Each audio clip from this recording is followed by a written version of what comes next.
또 새롭게 무장되어지고 또 말씀 붙들고 기도하며 나아갈 때에 우리 개인과 가정, 우리 새순교회 또 한국교회 또 이 나라 민족 위에 새 일을 행하시는 하나님의 손길을 보기를 원합니다. 자, 우리 24장은 또 새로운 장면입니다. 13장부터 23장까지는 열방을 향한 하나님의 심판의 내용인데 24장부터 27장은 내용을 읽어보면요, 마치 요한계시록을 읽는 것 같습니다. 지금 24장에 보면 1절에 여호와께서 땅을 공허하게 하고 황폐하게 하시고 사람을 지면에 다 흩어버리신다. 이 말씀은 어떤 특정한 민족, 특정한 나라에 대한 재앙이 아닙니다. 이 피조세계, 피조세상에 대한 하나님의 심판입니다. 이것은요, 24장부터 27장은 이사야의 묵시록이라고 불립니다. 이것은 최종 하나님의 심판에 대한 예언이기 때문인 겁니다. 여러분, 우리가 살아가고 있는 이 땅, 이 나라, 이 민족은요, 그 결국은 망하게 되어져 있습니다. 지금 우리 새벽기도 때 요한계시록을 살펴보고 있는 그 내용 그대로 하나님의 진노와 재앙 가운데 멸망당하고 없어질 것입니다. 지금 이사야 선지자도 그 재앙을 미리 바라보고 하나님의 예언을 받아서 우리에게 선포하고 있습니다. 동일하게 우리 살아가는 이 땅과 또 이 눈에 보이는 모든 피조세계는 하나님의 진노 가운데 재앙으로 없어질 그런 곳입니다. 마치 보면 여호와께서 땅을 공허하게 하시며 황폐하게 하신다. 여러분, 뭐가 떠오르십니까? 처음에 창세기 1장 1절에 태초에 하나님 천지를 창조하시니라. 그리고 1장 2절에는요, 제가 소개해 드릴게요. 1장 2절입니다. 땅이 혼돈하고 공허하며 흑암이 깊음 위에 있고. 땅이 혼돈하고 공허하며, 하나님께서 태초에 천지를 창조하실 때 모든 물질이 빵 하고 생겼습니다. 그런데 물질이 생긴 그 상태에서 질서도 잡혀져 있지 않고 완전히 공허한 상태, 모든 것이 뒤죽박죽인 그 상태. 하나님께서는 첫째 날, 둘째 날, 셋째 날을 지나면서 그 모든 물질과 재료들을 균형을 갖추고 질서를 잡아가며 하나님의 세계를 지금 우리가 살아가는 이 땅과 하늘과 세상을 창조하시고 만들어 가셨습니다. 그런데 24장의 1절에서는요, 그 하나님께서 창조하신 모든 피조세계를 하나님께서 친히 스스로 허물어 버리시는 것입니다.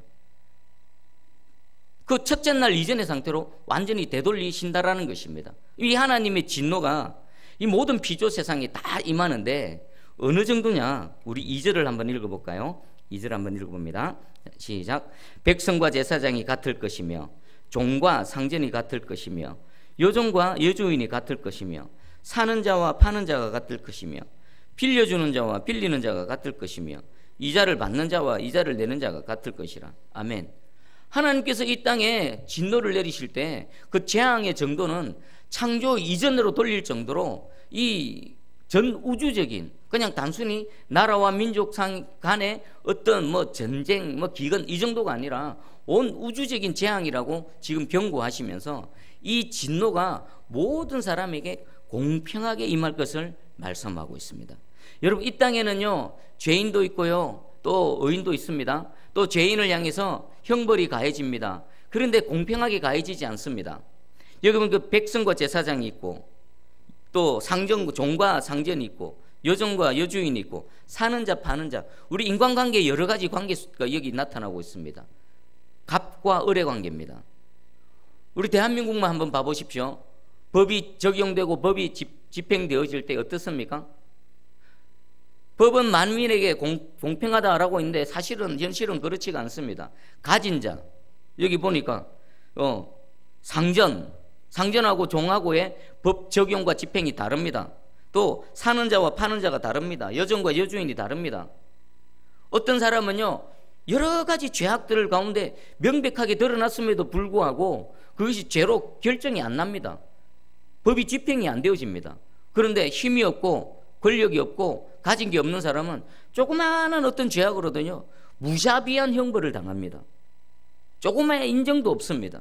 이게 이 땅에서의 이 불의한 세상 가운데의 어떤 형벌이라 그러면은, 우리 하나님의 형벌은요, 외모하고 상관없습니다. 이 땅에 권력이 대단하다 하나님 상관없습니다. 이 땅에 부를 많이 갖고 있다, 지위가 높다, 학벌이 뛰어나다, 하나님 앞에서는요 그런 게 아무 소용이 없다는 겁니다. 가진 자나 못 가진 자나, 부한 자나 천한 자나, 또 지위가 높으나 낮으나 하나님께서는 중심을 보시고 하나님의 공의로 심판하실 것이라는 겁니다. 이 말은 또 달리 표현하면요, 세상 사람들이 그토록 추구하는 권력, 명예, 돈, 이것이 하나님의 심판 앞에서 조금이라도 작용합니까? 안 합니까? 조금도 작용하지 않습니다. 눈곱만큼도 작용하지 않습니다. 하나님은 중심을 그대로 보시고 그가 행한 대로 그대로 심은 대로 갚으실 것입니다. 세상에서는요 좀 가지고 또 연줄대고 돈 쓰고 백 쓰고 하면은 조금 어떤 작용이 있다 하더라도 하나님 앞에서는요 어림도 없는 겁니다. 그리고 그 결과 땅이 어떻게 되는가? 4절부터 보니까 땅이 슬퍼하고 세계가 쇠약하고 쇠잔하게 된다. 이 땅, 하나님께서 창조하신 땅, 그리고 특별히 이 땅은 어떻습니까? 하나님께서 각종 씨 맺는 채소, 또 열매 맺는 과일들, 나무들 자라나게 하셔서 모든 생명체들이 먹고 마시고 생명을 유지할 수 있는 그런 땅이지 않습니까? 그런데 그 땅이 쇠잔해집니다. 생명이 약해집니다. 여기 세계도 약해진다는, 세계는 나라와 민족, 지금 그 각 땅에 자리를 차지하고 살아가고 있는 나라와 민족도 쇠잔해질 것이라는 것입니다. 그런데 이 모든 일들이 왜 일어납니까? 왜 하나님께서 첫째 날을 창조하시고 보시기에 참 좋았더라, 둘째 날을 창조하시고 참 보시기에 좋았더라, 그리고 이 마지막 여섯째 날 인간을 창조하시고 심히 좋았더라, 그들에게 모든 피조 세계를 다 맡기셨던 그 하나님께서 왜 이 세계를 다 허물어 버리시고 그리고 사람을 흩어버리시고 모든 생명을 거두시고 쇠잔하게 하십니까? 이유는 단 하나입니다. 5절을 한번 읽어보겠습니다. 5절 시작. 땅이 또한 그 주민 아래서 더럽게 되었으니 이는 그들이 율법을 범하며 율례를 어기며 영원한 언약을 깨뜨렸음이라. 아멘. 왜 이 세상이 멸망을 초래하게 된다고요? 왜 인간들이 그 하나님의 진노 가운데, 재앙 가운데 멸망을 당한다고요? 이는 그들이 율법을 범하였다. 그리고 율례를 어겼다. 하나님의 가르침, 하나님의 교훈, 그리고 하나님의 계명대로 살아가지 않고 범했다는 것은 어기는 겁니다. 선을 넘는 겁니다. 하나님께서 정해놓으신 경계를 자기가 주인이 되어져서 하나님보다 높아져서 자기 마음대로 살아가는 겁니다. 하나님께서 정해놓으신 길에서 벗어난 겁니다. 그리고 영원한 언약을 깨뜨렸다. 우리 인간사를 한번 봐보십시오. 인간은 끊임없이 하나님과의 언약을 깨뜨립니다. 에덴 동산에서부터 언약을 깼죠. 너 선악을 알게 하는 나무 실과를 먹지 마라. 그것을 먹게 되면 정녕 네가 죽으리라. 그 언약, 첫 번째 언약부터 깨뜨렸습니다. 그리고 아브라함을 선택하시고 아브라함의 후손인 이스라엘 자손과 시내산에서 시내산 언약을 맺었죠. 그 언약 어땠습니까? 그 언약도 인간편에서 깨뜨려 버렸습니다. 그리고 또 대표적으로 저와 여러분은 하나님께서 무엇으로 언약을 맺으셨습니까? 십자가에서 예수 그리스도의 생명을 두고 언약을, 영원한 언약을 맺으셨습니다. 그런데 인간편에서는요, 하나님은 그 인간은 언약을 깨뜨리고 그런 우리에게 찾아오셔서 하나님은 언약을 갱신하시고 계속 죽음의 길로 가고 하나님을 거역하고 반역하는 그들에게 살 길을 계속 열어주십니다. 그 마지막 언약이 뭐겠습니까? 십자가 언약입니다. 더 이상의 언약은 없습니다. 하나님은 더 이상 우리에게 어떤 언약도 주시지 않으셨습니다. 이 십자가 언약, 마지막 언약, 여러분 꼭 붙드시기 바랍니다. 지금 이 피조세계가 마지막 때를 지금 향해서 달려가고 있습니다.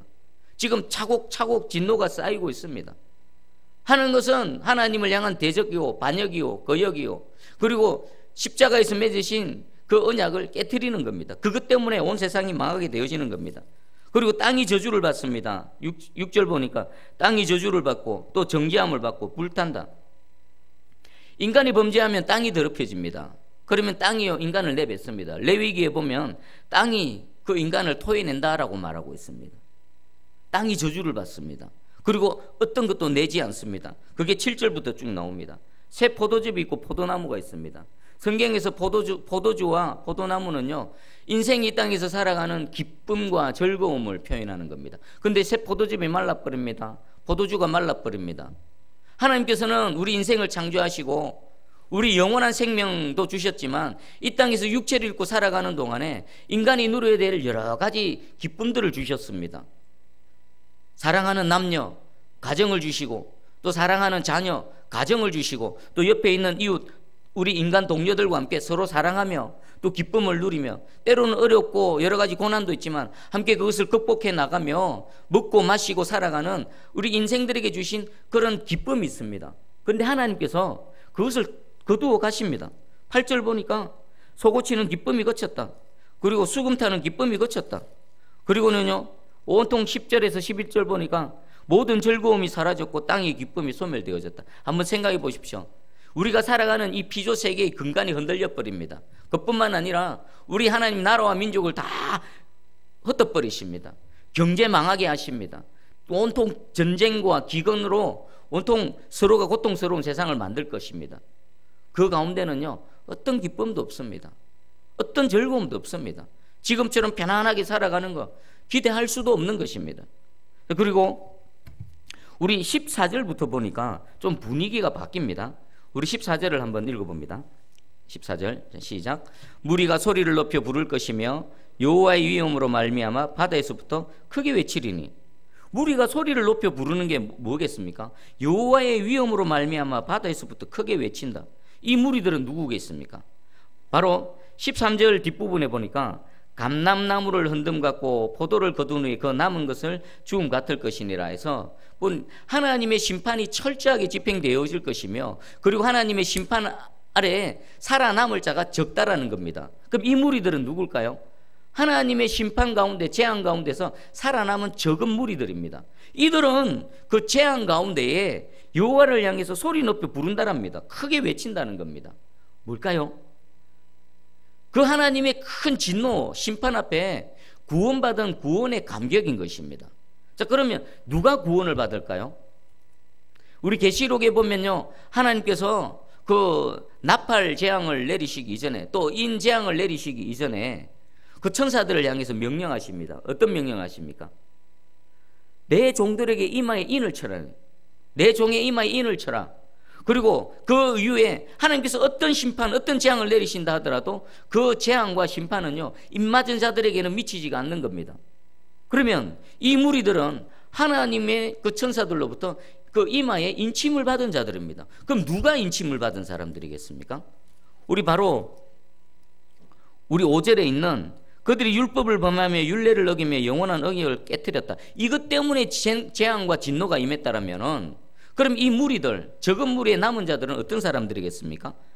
하나님의 율법을 지키는 자들, 하나님의 율법을 따라가는 자들, 그리고 하나님께서 주신 영원한 언약을 깨뜨리지 않고 그 언약 가운데 머무는 자들, 이런 사람들은요, 계시록에서도 말씀하고 있고 지금 이사야 선지자를 통해서도 말씀하고 있습니다. 세상이 다 망하고 그러니 비참한 극심한 혼란이 온다 하더라도 하나님께서는 그들을 지키고 보호하실 것이라는 것입니다. 그리고 지금 14절에서는 그 은혜를 입은 자들이 하나님의 여호와의 위엄 가운데 그 하나님을 찬양하고 하나님을 높여드리고 있는 것입니다. 여러분, 마지막 때 분명히 옵니다. 그 마지막 때는요, 누군가에게는 완전한 멸망이요, 심판입니다. 하지만 어떤 사람들에게는요, 구원의 감격이고 기쁨입니다. 그리고 우리 15절에 보니까 그러므로 너희가 동방에서 여호와를 영화롭게 하며 바다 모든 섬에서 이스라엘의 하나님 여호와 이름을 영화롭게 할 것이라. 16절 땅 끝에서부터 노래하는 소리가 우리에게 들리기를 의로우신 이에게 영광을 돌리세 하도다. 이들이 하나님의 그 의로우신 그 공의의 심판 앞에서 찬송하고 높여드리는 내용이 이것입니다. 한마디로 말하면 우리 하나님은 의로우시다. 우리 의로우신 하나님께 영광을 돌리세. 이 내용의 의미가 뭘까요? 이 남은 자들은 육신으로 살아갈 때 어떤 삶을 살았겠습니까? 그리스도의 제자의 삶을 살았지요. 예수님이 주신 십자가를 지고 십자가의 삶을 살았습니다.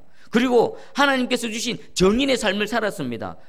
우리 성경에 보면 십자가의 삶, 그리스도의 제자의 삶, 그리고 정인의 삶이 만만합니까? 녹록합니까? 안 그렇습니다. 정인의 삶을 살면요, 핍박이 따라옵니다. 고난이 따라옵니다. 억울한 일 당합니다. 그들은 이 땅에서 정인으로 살다가, 그리스도인으로 살다가, 그 그리스도의 제자의 삶을 살다가 여러 가지 고난과 아픔을 겪습니다. 그들의 기도, 때로는 순교당하는 자들도 있겠지요. 하나님 언제 오시려나? 이 세상이 이렇게 불의한데 하나님의 공의의 하나님이신데 어떻게 하나님의 공의가 우리 가운데 이루어질까? 그런데 하나님께서 마침내 때가 되어지니까 이 불의한 세상, 불의한 이 모든 영혼들을 향해서 하나님의 진노, 공의의 진노를 부어버리시는 것입니다. 그리고 의로운 자들은 지키시고 보호하시는 그 광경을 보면서 진실로 하나님은 의로우시도다, 우리 하나님은 의로우신 하나님이시도다 라고 감격하며 찬송을 올려드리는 겁니다. 지금 봐보십시오. 교회의 역사를 봐보시고 우리 한국 교회를 지금 봐보십시오. 교회가 핍박을 당하고 있습니다. 의로운 자들이, 하나님의 진리를 외치는 자들이 핍박을 당하고 있고 외부로부터 또 안으로부터 공격과 여러 가지 환난 속에 있습니다.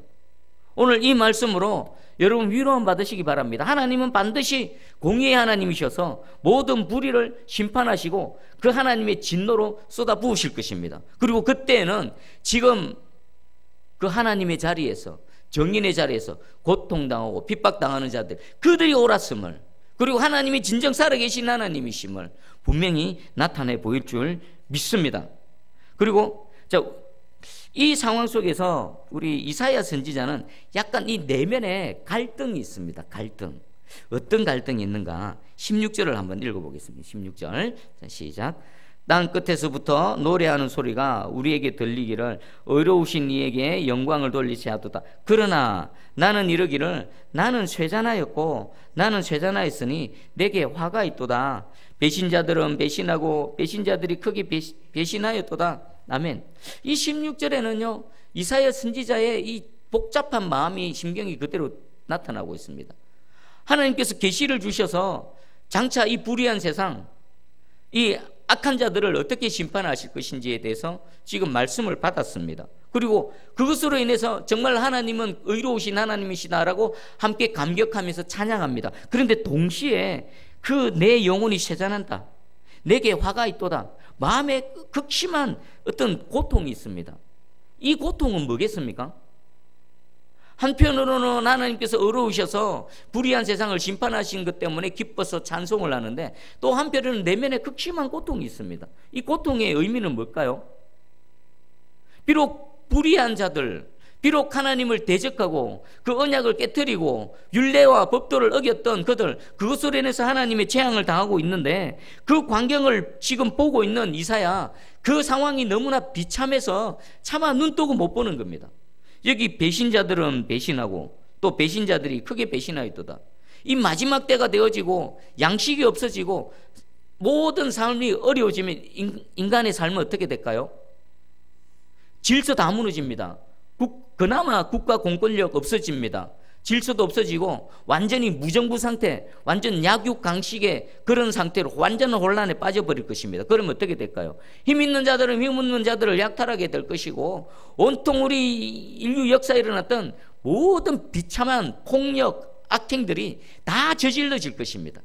하나님의 진노가 아니더라도 이 악한 인간들 사이에 저지르는 모든 만행으로 인해서 이 인간 세상은 너무나 비참하게 되어질 것입니다. 그 광경을 지금 보고 있는 이사야 선지자는요, 비록 하나님의 의로우신 심판 때문에 기뻐하기는 하지만 이 불의 가운데 죽어져가는 그 영혼들을 보면서 가슴에 탄식을 하고 있는 것입니다. 탄식을. 그리고 17절 18절에 보니까 하나님께서 그들에게 먼저 두려움을 주십니다. 무서움을 주십니다. 두려움, 막 전쟁에 대한 두려움, 나라 경제가 완전히 폭망할 것 같은 두려움, 그리고 그것을 스스로 피하기 위해서 도망가지만 도망가는 자들은 어떻습니까? 두려운 소리로 말미암아 도망가는 자들은 함정에 빠집니다.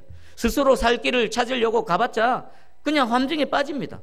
그리고 함정에 빠진 자들은 함정에서 또 스스로 빠져나오려고 해봤자 기다리고 있는 건 올무이뿐입니다. 하나님의 심판과 하나님의 진노는 누구도 피하지 못합니다. 저 높은 산으로 도망가면요, 하나님의 진노의 칼은요 그 높은 산까지 쫓아갑니다. 저 바다 끝까지 피하면요, 하나님의 진노는 바다 끝까지 쫓아갈 것입니다. 하나님의 진노 가운데 재앙을 당할 자는 단 한 영혼도 도망가지 못합니다. 그리고 하나님께서 택하시고 하나님께서 지키시고 보호하시는 자는요 누구도 상함을 잊지 않을 것입니다. 지금 이 모든 광경을 보면서 이사야 선지자는 가슴에 탄식을 하고 있습니다. 돌이켜보면요, 하나님의 선지자들의 공통점 중에 하나가 이건 것 같습니다. 사도들이 그랬고요, 이사야 선지자가 그랬고, 예레미야 선지자가 그랬고, 에스겔이 그랬고 모든 하나님의 사람들이 그랬습니다. 비록 이 불의한 세상 가운데 하나님을 대적하는 그들을 향해서 회개하라. 당신들 회개하지 않고 그 행하는 악에서 돌이키지 않으면 다 죽습니다. 그것 때문에 핍박당하고 있지만 여전히 회개치 않고 하나님의 진노 가운데 죽어져가는 그들을 바라볼 때에 그들의 끝이 무엇인지 아는 이 선지자들, 그들의 끝을 하나님의 계시로 본 이 선지자들은 극심한 고통 때문에 그들을 향해서 눈물을 흘립니다.